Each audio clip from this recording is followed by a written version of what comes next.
సంఘము సంబంధం. సంఘము సంబంధాలు. సంబంధాలు ఊరికినే రావు. సంబంధాలు ఇచ్చిపుచ్చుకుంటే వస్తుంది. ఎవరైనా ఇంటికి మనం వెళ్ళినప్పుడు ఏమైనా తీసుకొని వెళతాం, కానీ ఎవరైనా మన ఇంటికి వచ్చినప్పుడు ఏమీ తీసుకొని రారు. కొన్నిసార్లు మనం చాలాసార్లు వాళ్ళకి వినపడకుండానే మాట్లాడుకుంటాం. ఎప్పుడు చేత్తో వాళ్ళు ఏమీ తీసుకొచ్చినట్టు నేను చూడలేదు. అలాగే ఈ లోక సంబంధాలు ఇచ్చిపుచ్చుకునే దాని మీదే ఆధారపడి ఉంటుంది. ఇవ్వటమే కాదు, పుచ్చుకోవటం అందరూ కోరుకుంటారు. పుచ్చుకోవటమే కాదు, ఇవ్వటం కూడా అందరూ ఆశపడతారు. డబ్బులు పెట్టుబడి పెట్టకుండా ఎవరికి కూడా లాభాలు రావు. అందుకే దేవుడు చెప్పాడు, దేవుని యొద్దకు రండి, అప్పుడు ఆయన మీ యొద్దకు వస్తాడు అన్నాడు. దేవుని యొద్దకు రావటం అంటే దేవుని సన్నిధికి రావటం. దేవుని ఆవరణము పాత నిబంధనలో మనం చదువుతాం. ఆవరణం లేక ప్రభు అయిన యేసుక్రీస్తు సిలువ వేయబడక ముందు. ఇప్పుడు ఆవరణము లోపలికి మనం వచ్చాం. తెర చినిగింది కాబట్టి ఆయనకు మనం సమీపస్తులయ్యాం. సంఘము సంబంధాలు కనుమరుగైపోతున్నటువంటి నేటి దినాలు. పాశ్చాత్య దేశంలో చూస్తే మందిరాల్లో జనాలు తగ్గుతున్నారు.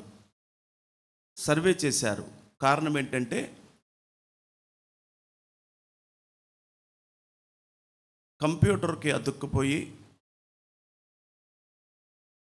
యూట్యూబుల్లో అలాగే వారికి సంబంధించినటువంటి వేరే వేరే యాప్ల్లో వారు చూస్తూ అదే ఆలయం అనుకొని, అదే చర్చ్ అనుకొని జరిగే ఆ గంటన్నర కూడా చాలా కష్టంగానే జరుగుతుంది. ఎంత సమయం జరుగుతుంది? ఎన్ని పాటలు పాడతారు? ఎంత సమయం వాక్యం చెప్తారు? అయిపోయిన తర్వాత రిలేషన్ ఎలా ఉంటుంది? సహవాసం ఎలా ఉంటుంది? ఒకరు చూసుకుంటారా? మాట్లాడుకుంటారా? బాధలు కష్టాలు పంచుకుంటారా? ఏమన్నా ఒకరికొకరు తోడుగా $1 ఏమన్నా షేర్ చేసుకుంటారా? కల్చర్. కానీ బైబిల్ కల్చర్ ప్రపంచం అంతా ఒకటే. బైబిల్ సిద్ధాంతం ప్రపంచం అంతా ఒకటే. ఈ భారతదేశంలో తెలుగు ప్రజలమైనటువంటి మనం, మన కట్టుబొట్టు మనకు తెలుసు, మన సాంప్రదాయాలు మనకు తెలుసు, మన వస్త్రధారణ ఏంటో మనకు తెలుసు, మనం వేటికి అలవాటు పడ్డామో మనకు తెలుసు, ఏది మంచో మనకు తెలుసు, ఏది మనుషులు మెచ్చుతారో మనకు తెలుసు, ఏదైతే మనుషులు ఇష్టపడక సనుక్కుంటారో లేకపోతే గుసగుసలాడుతారో మనకు తెలుసు. అవి తెలిసి జాగ్రత్తలు తీసుకుంటున్నటువంటి సమాజం. కానీ సంఘ సమాజం వేరు, సార్వత్రిక సంఘం వేరు, స్థానిక సంఘం వేరు. సార్వత్రిక సంఘానికి దేవుడిచ్చేటువంటి పరిశుద్ధ గ్రంథమైన బైబిల్ మనకు ఆధారం. అందుకే చెప్పాడు, దినములు చెడ్డవిగా ఉన్నాయి. ఆ రోజుల్లోనుండే, ఈ రోజుల్లో కాదు. మొదటి శతాబ్దంలో వ్రాయబడినప్పుడు పౌలు గారు మొదటి శతాబ్దంలో, క్రీస్తు తరువాత మొదటి శతాబ్దంలో ఆయన చెప్పినటువంటి మాట సంఘానికి. దినాలు చెడ్డగా ఉన్నాయి. మీరు ఆత్మపూర్ణులో ఒకటి ఉండటం అనేది చాలా ప్రాముఖ్యమైన విషయం. ఆత్మపూర్ణులో కానివాడు ఆత్మతో ఆరాధించలేడు. ఆత్మపూర్ణుడు కాలేనివాడు కీర్తనలు పాడలేడు. సహవాసం ఉండదు. టైం సహవాసానికి కేటాయించలేము. సహవాసము అంటే మనం చాలాసార్లు మాట్లాడుకుంటూనే ఉన్నాం. సహవాసం అంటే టైం ఇవ్వటం. నాకు టైం మీరివ్వటం, మీకు టైం నేనివ్వటం, ఇది సహవాసం. కొన్ని రోజులు ఒకవేళ ఆలస్యమైనప్పటికీ కూడా మనం ఆ సహవాసానికి గౌరవించి టైం ఇవ్వటం. అలాగే ఈ సహవాసములో మనము ఒక చోట కూర్చుంటాం, సమర్పణ కలిగి మనము టైం ఇచ్చి మనం కూర్చొని మన సహవాసాన్ని అనుభవిస్తాం. సహవాసం వేరు, సహవాసము అనుభవించటం వేరు. థ్యాంక్ చెప్పడం వేరు, థ్యాంక్ఫుల్గా బ్రతకటం వేరు. ఇక్కడ దినములు ఎందుకు చెడ్డవి అంటే ఆత్మపూర్లు తగ్గిపోతున్నటువంటి దినాలు. ఎందుకు దినాలు చెడ్డవంటే కీర్తనలు పాడే విషయంలో వెనకబడిపోయేటువంటి పరిస్థితులు ఉన్నాయి. ప్రభువుని హృదయపూర్వకముగా ఆత్మతో నింపబడకపోతే ప్రభువుని ఎవడు స్తుతించలేడు కదా. బలవంతంగా ఎవరు కూడా స్తుతించమని చెప్పలేము కదా. బలవంతంగా ఎవరిని కూడా మందిరానికి రమ్మని మనం చెప్పలేము కదా. అందుకే అక్కడ చెప్పాము, అంటే టైం ఇవ్వకుండా, దేవుడి సహవాసమునకు టైము హెచ్చించకుండా. పాత నిబంధనలో దేవుడు చెప్పాడుగా, నన్ను గనపరచు వారిని, చెప్తారా? మళ్ళీ అడుగుతున్నాను, నన్ను గనపరచు వారిని క్లియర్గా చెప్పాడు, అందుట్లో డౌట్ లేదు. నన్ను ఎవరైతే గనపరుస్తారో నేను వారిని అడగడో మర్చిపోతాడు. అతనికి తెలిసింది ఏంటంటే దేవుణ్ణి గనపరచటమే. ఆ వ్యక్తికి తెలిసింది ఏంటంటే దేవుడి సహవాసమునకు టైం ఇవ్వటమే, నిలబడటమే. మరణించారు, అక్కడ కనబడటమే, అక్కడ ఏ పని ఉంటే అక్కడ చొచ్చుకొని చేయటమే వాళ్ళకి తెలుసు. దేవుడికి ఇచ్చినటువంటి టైమును దేవుని యొక్క ఖాతాలో లిఖించబడింది కాబట్టి ఆయన తగిన సమయం అంటే వాళ్ళకు అవసరమైనప్పుడు, వాళ్ళ కష్టాల్లో, బాధల్లో, కరువుల్లో, ఎలాంటి విపత్కరమైన పరిస్థితులు వచ్చినప్పుడు దేవుడు వారిని గణపరుస్తాడు. గణపరిచే బుద్ధి ఆయన బుద్ధి. ఆయన గుణము ప్రేమించే గుణం, ఆయన గుణం గణపరిచే గుణం. అందుకే ముందు చూసుకుంటాడు, మీరు నా దగ్గరకు రండి, నేను మీతో ఉంటాను, మీరు నన్ను గణపరచండి, నేను మిమ్మల్ని గణపరుస్తాను. ఎంత స్పష్టంగా క్లియర్గా చెప్పాడు. దేవుడు ఎక్కడ, మనిషి ఎక్కడ? మనిషి ఏమో పాపి. మనిషికి రావాల్సింది ఏంటంటే, వాస్తవంగా ఏంటంటే శిక్ష రావాలి. మనం పాపులమైన, మనం అనుగ్రహానికి మనం పాత్రము కాదు, కానీ దేవుడు తన అనుగ్రహము మన మీద చూపించాడు. శిక్షను ఆపేశాడు, చావును తప్పించాడు, మరణాన్ని తప్పించాడు, కృప అనుగ్రహించాడు, ఒక సహవాసాన్ని ఇచ్చాడు. అది పరిశుద్ధుల సహవాసము, ఏర్పరచబడిన గుంపు, ప్రత్యేకించబడిన గుంపు, క్రీస్తు యేసు రక్తములో కడగబడిన గుంపు. అందుకే రాత్రి కూడా మన ఉపవాస ప్రార్థనలో నేను రామవరపాడులో ఉన్నాను. ఆయన మాట్లాడుతున్నాడు, కొరింథీ పత్రికలో మాట్లాడుతున్నాడు. ఏమని మాట్లాడుతున్నాడంటే, ఆయన మీరు మెలకువగా ఉండండి, అలాగే నిలకడగా ఉండండి, మీరు పౌరుషము కలిగి ఉండండి, అంతేకాకుండా మీరు చేయు కార్యములన్నీ ప్రేమతో చెయ్యండి అన్నాడు. ఏ పని చేసినా దానిలో ప్రేమ కలపాలి. మీరు ఏ కూరన్నా వండండి, పండుకప్ప చేపన్నా వండండి, దానిలో ఏం కలపాలి? ఉప్పు. మరి సీరియస్గా రాసేస్తున్నాం బాగా. పండుకప్ప,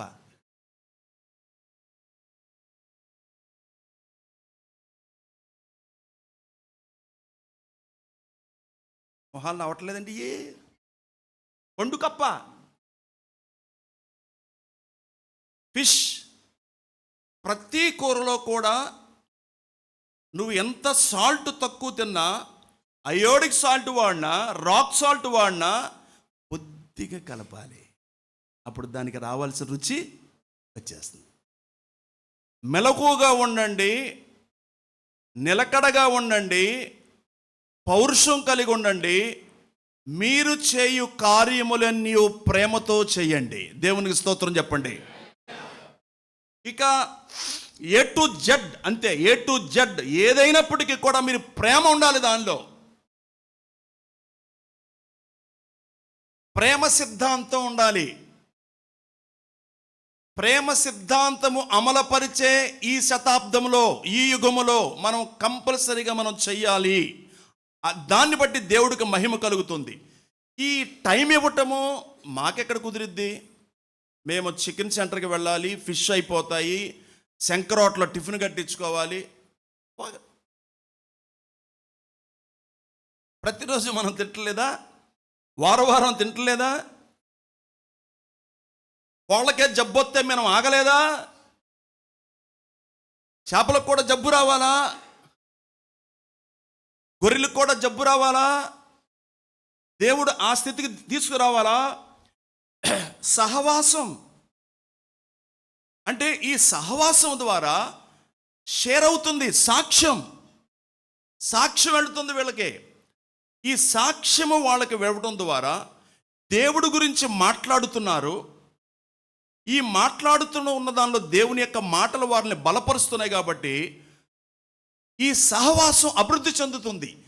ఈ సంబంధం ఇది ప్రేమ సంబంధం, అక్రమ సంబంధం కాదు. అక్రమ సంబంధం వేరు.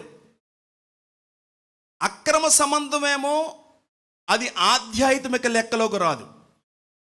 టైం ఇచ్చి మాట్లాడి సాక్ష్యం చెప్పి దేవుడి మాటలు సందర్భానుసారంగా వాటితో మాట్లాడటం ద్వారా ఈ ప్రక్రియ దేవుణ్ణి సంతోషపెడుతుంది. చదవండి 2వ వచనం, 16వ వచనం, 17వ వచనం చదవండి. ఇందు నిమిత్తము మీరు అవివేకులు కాక ప్రభు యొక్క చిత్తమేమిటో గ్రహించుకో. ప్రభు యొక్క చిత్తం, అందరూ చెప్పండి, ప్రభు చిత్తం. మనం ఎవరు అవివేకులుగా ఉండాలని దేవుడు పిలవలేదు సంఘములోకి. ఆధ్యాత్మిక అవివేకములు కాకూడదు. ఒక ప్రత్యేకమైన జనాంగం మనం, అంటే దేవునితో ఒక వ్యక్తిగత సంబంధం మనం కలిగి ఉండాలి. దేవుడితో ఒక వ్యక్తిగతమైన సంబంధం ఒక వ్యక్తి కలిగి ఉన్నప్పుడు రక్షణతో సరైన సంబంధం అతను కలిగి ఉంటాడు. రక్షకుడిని అర్థం చేసుకోలేని వాడు రక్షణ యొక్క విలువ అర్థం కాదు. మళ్ళీ చెప్తున్నాను, రక్షకుడు ఉండాడే, కలవరి శిలువలో ప్రాణం పెట్టినవాడు యొక్క విలువ అర్థం కానివాడు రక్షణ పొందలేడు. రక్షణ యొక్క విలువ అర్థం కాదు. రక్షణ యొక్క విలువ అర్థం కాలేని వాడు దేవుడి యొక్క ఆత్మకార్యం కూడా అర్థం కాదు. ఆత్మపూర్ణుడుగా ఉండలేడు. ఆత్మపూర్ణుడుగా లేనివాడు దేవుడి సార్వభౌమత్వాన్ని అర్థం చేసుకోలేనివాడు దేవుని యొక్క శిరస్సును కూడా అర్థం చేసుకోలేడు.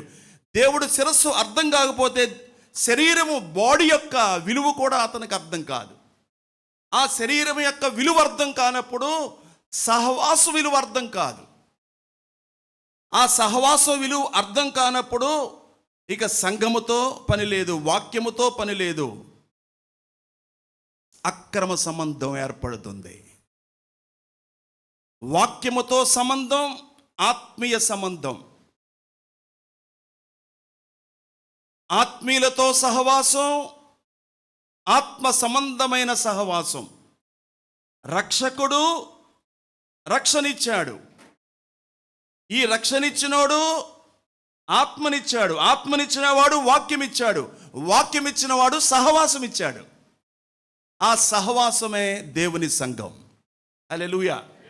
చూడండి ఈ రిలేషన్. ఒక్కొక్కసారి ఎఫెసీ పత్రిక 1వ అధ్యాయం 13వ వచనం చూస్తారా? పౌలు గారు చక్కటి మాట చెప్తున్నారు. 1వ అధ్యాయం 13వ వచనం.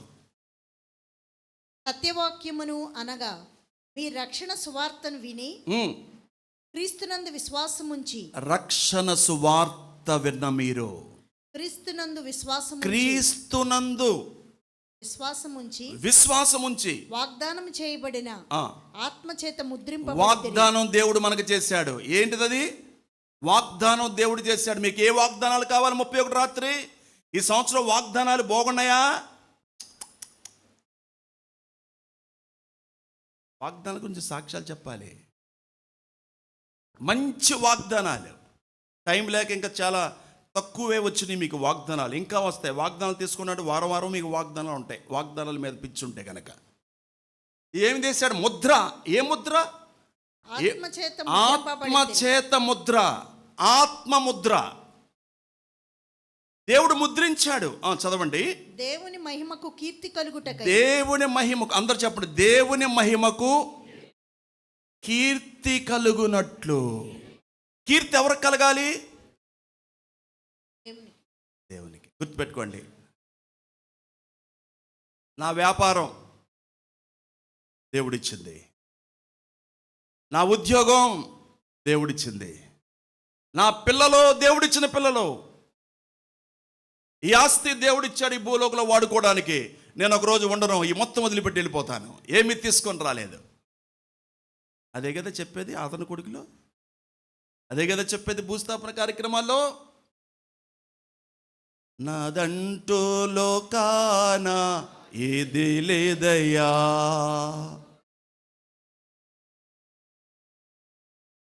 అని నువ్వు చెప్పగలవా? నాదంటూ లోకాన ఏది లేదయ్యా, ఒకవేళ ఉందంటే నీవిచ్చినదే ప్రభువా, నీదే నీదే బ్రతుకంతా నీదే. పాడదాం, నీదే. యవనస్తులు పాడండి.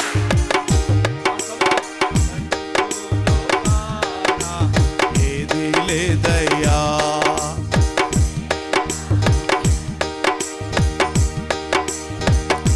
ఒక వ్యక్తి నిజముగా క్రీస్తు యేసు రక్తములో కడగబడి పరిశుద్ధాత్మ పూర్ణుడై వాక్యముతో సంఘముతో సహవాసము కలిగిన వ్యక్తి, మాకు కాదు యెహోవా, మాకు కాదు, నీవిచ్చిన ప్రతి దానిని బట్టి నీకే కీర్తి, ఇంటైనా బయటైనా. ఇది దేవుడు కుటుంబం, ఇది దేవుని సంఘం. నా సంఘం అన్నాడు రాత్రి మణి గారు. ఏమన్నాడు? స్వరక్తమిచ్చి సంపాదించిన సంఘం, నా సంఘం కాయడానికి యావత్ మంద మీద మిమ్మల్ని అధికారముగా ఉంచాను అని చెప్పాడు. మంద మంద నా సంఘం అన్నాడు.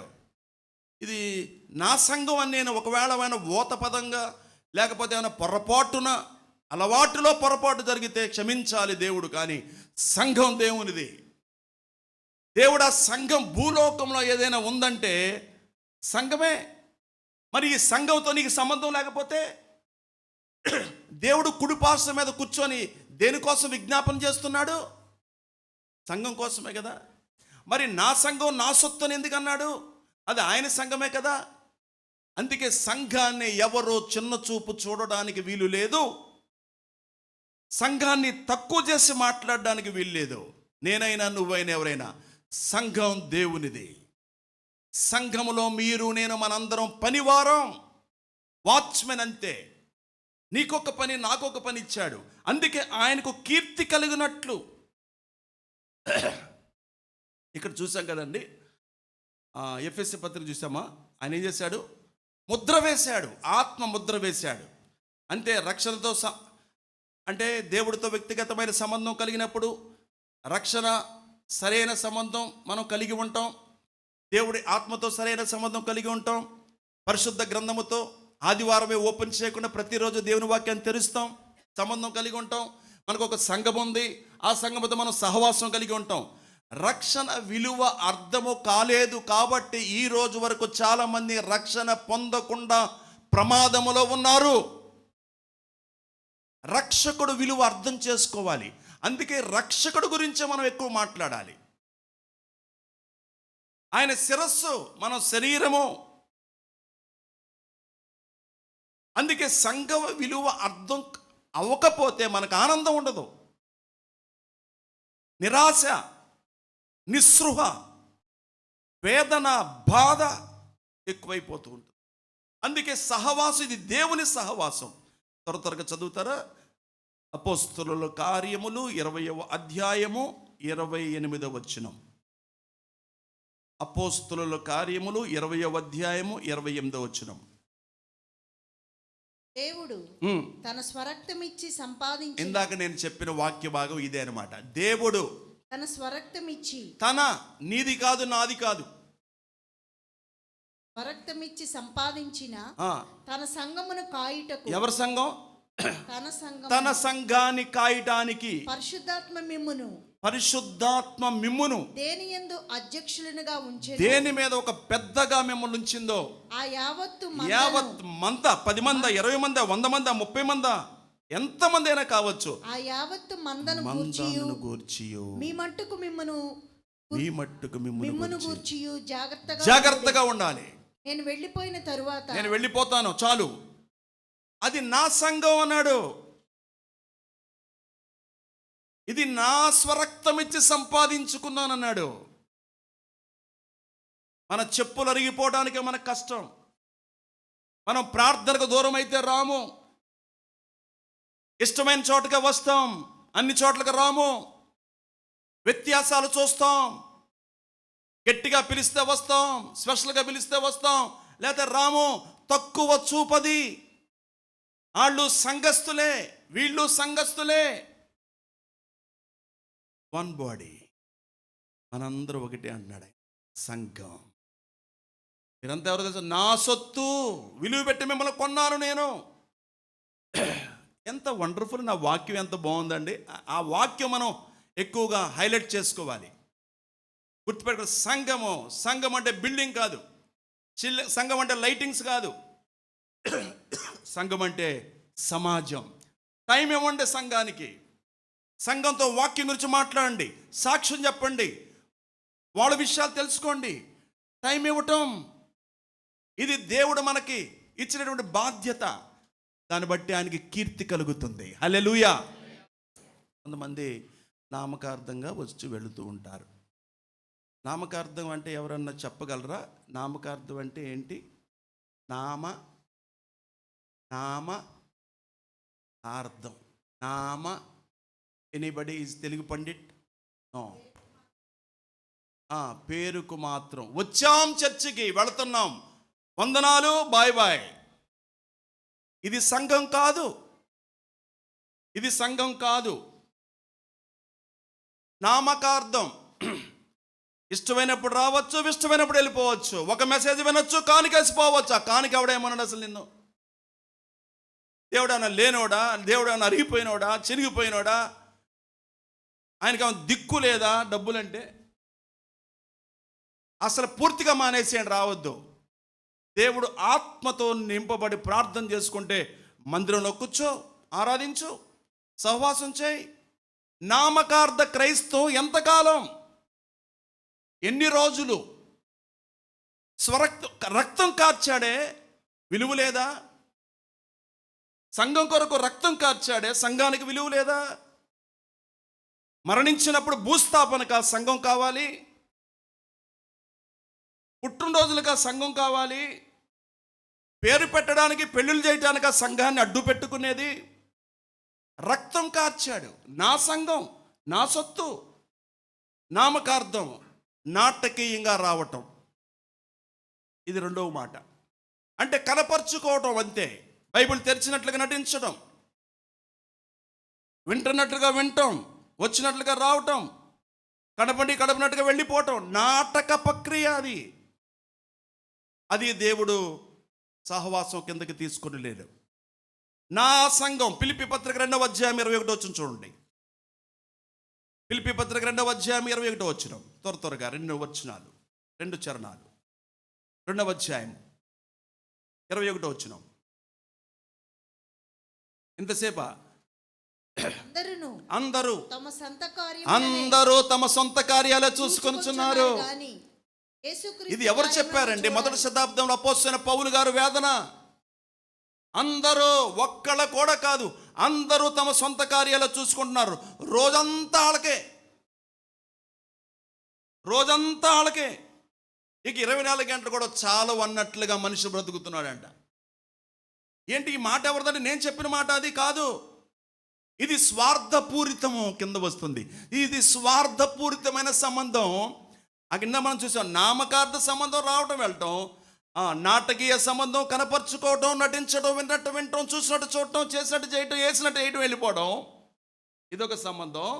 ఫిలిప్పీ పత్రికలో పౌలు గారు చెప్తున్నాడు, ఏమన్నాడు? అందరూ తమ సొంత కార్యాలనే చూసుకుంటున్నారంట. మందిరంలో పలానాడు చనిపోయారు తెలుసమ్మా మీకు? సహోదరుడు, మందిరంలో పలానా సహోదరుడు చనిపోయాడు తెలుసా? తెలియదండి. తెలియదు. ఎందుకు తెలియదు? సహవాసం లేదు.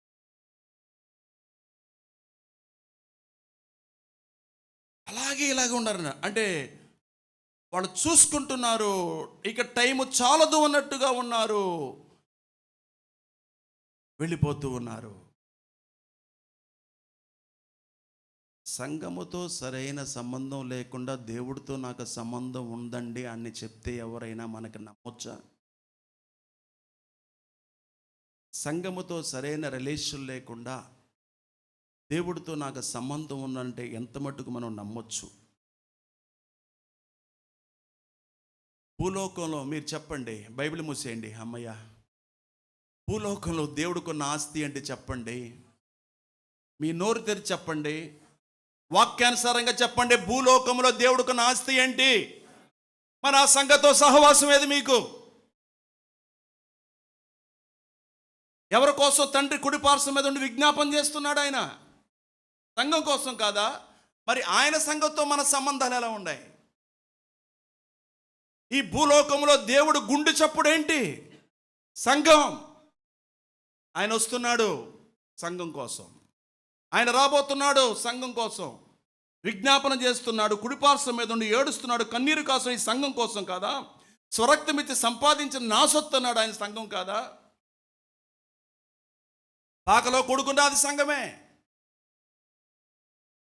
శామెనలో కూడుకున్నది సంఘమే.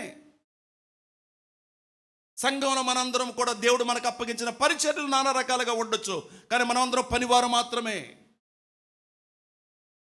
అక్కడ చూసినట్లయితే అంతేకాకుండా సనుగుడుతో కూడిన సంబంధం చూస్తారా? అదొక రెఫరెన్స్ మీకు చూపిస్తాను. ఒక్కళ్ళు తెరవండి బైబిల్, కొరింథీయులకు రాసిన పత్రిక 5వ అధ్యాయంలో ఆ మాట చూస్తాం. 10వ అధ్యాయం 5వ వచనం. 1 కొరింథీ 10వ అధ్యాయం 5వ వచనం. ఇశ్రాయేలు ప్రజల గురించి దేవుడు మాట్లాడుతున్నాడు. కొత్త నిబంధనలు మన కొరకు వ్రాయించాడు. అయితే వారిలో ఎక్కువ మంది దేవునికి ఇష్టలుగా ఉండకపోతే. ఎవరండి వాళ్ళు? దేవుడు ప్రజలు, దేవుడి చేత ఎన్నికబడిన ఇశ్రాయేలు ప్రజలు. అద్భుతాలు చేయించుకున్నారు ఆయన చేత. ఎక్కువ మంది ఆయనకి ఇష్టలుగా ఉండలేకపోయారు. అరణ్యములో సంహరింపబడిరి. ఎక్కడ సంహరించబడ్డారు? ఊళ్ళో అయితే భూస్థాపన చేయొచ్చు. ఎక్కడ? అరణ్యంలో. మా రామర్పాడులో మా బంధువు ఒక ఆయన అక్కడికి వెళ్ళాడు. మొన్నటి వరకు స్నానాలు చేశారు 1,000,000 మంది, 1,000,000 మంది.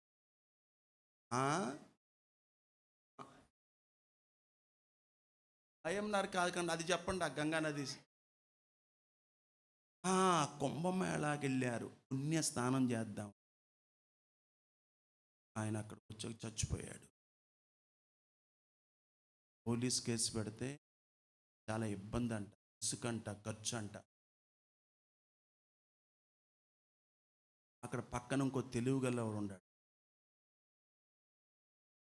ఆ లారీలు వెళ్ళే ప్లేసు నుంచి కింద డౌన్లోకి ఈ బాడీని తీసుకొచ్చేసి ఆ లారీ అక్కడ పాత టైర్లు కొన్ని పోగు చేసి అడ్డం పెట్టి కాల్చేశారు.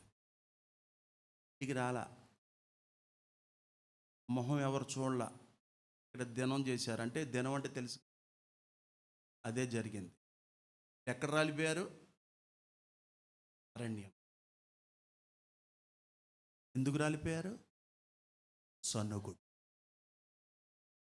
సనుక్కుంటూ సహవాసము మీకు పనికిరాదు. సనుగుడు అంటే నీకు తెలియకుండా మరొక వ్యక్తి దగ్గర నేను మాట్లాడే మాటే సనుగుడు. అది దేవుడికి ఇష్టం ఉండదు. దేవుడికి ఇష్టం ఉండదు. అందుకే వాళ్ళు ఏం చేయాలంటే నాశనం అయిపోయారు. ఫిలిప్పీ పత్రిక 1వ అధ్యాయము 17వ వచనం చదవండి. 17వ వచనము మరియు 19వ వచనం చదవండి. ఫిలిప్పీ పత్రిక 1వ అధ్యాయము 17వ వచనం. కొందరు అసూయ చేతను, కొందరు అసూయ, అందరూ కాదు, కొందరు, అందరూ కాదు, కొందరు అసూయ చేతను, కలహబుద్ధి చేతను, మరికొందరు మంచి బుద్ధి చేతను. కొందరు మంచి బుద్ధి, క్రీస్తును ప్రకటించుచున్నారు. క్రీస్తును ప్రకటిస్తున్నారు. వారైతే నా బంధకములతో కూడా ఆ, నాకు శ్రమ నాకు శ్రమలు చేయవలనని బంధకాలు వచ్చాయి, తలంచుకొని శ్రమలు వచ్చాయి, శ్రమ తోడు చేయవలనని తలంచుకొని తలంచు శుద్ధ మనసుతో కాక కక్షతో క్రీస్తును ప్రకటించుచున్నారు. వీరైతే నేను సువార్త పక్షమును వాదించుటకు నియమింపబడిచున్నానని ఎరిగి ప్రేమతో ప్రకటించుచున్నారు. అయిననేమి విషము చేతనే గాని సత్యము చేతనే గాని ఏ విధము చేతనైనను క్రీస్తు ప్రకటింపబడుచున్నాడు.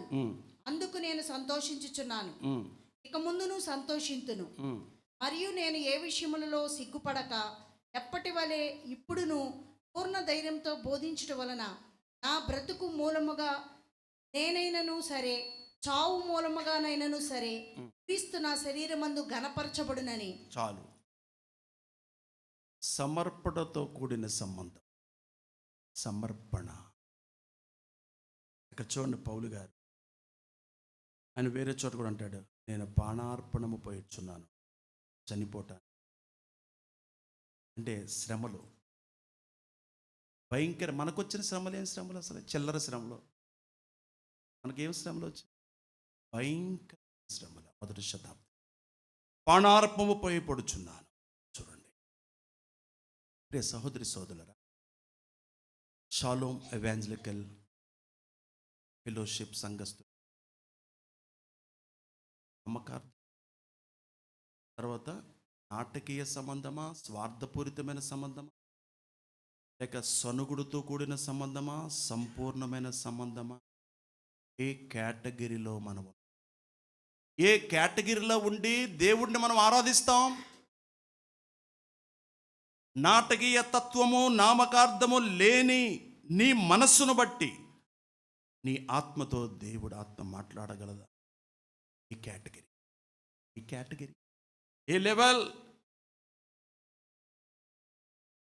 ప్రభా, నేను నాటకంగా రాలేదు నాయన, స్తోత్రం. నేను సనుగుడుతూ రాలేదు ప్రభు, అలాంటిది నాలో లేదు.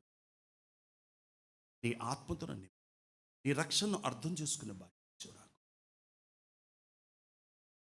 అనాలోచనకు రాలేదు, నాకులో స్వార్థం లేదు ప్రభు అనే ఏ కేటగిరీ చూసుకుని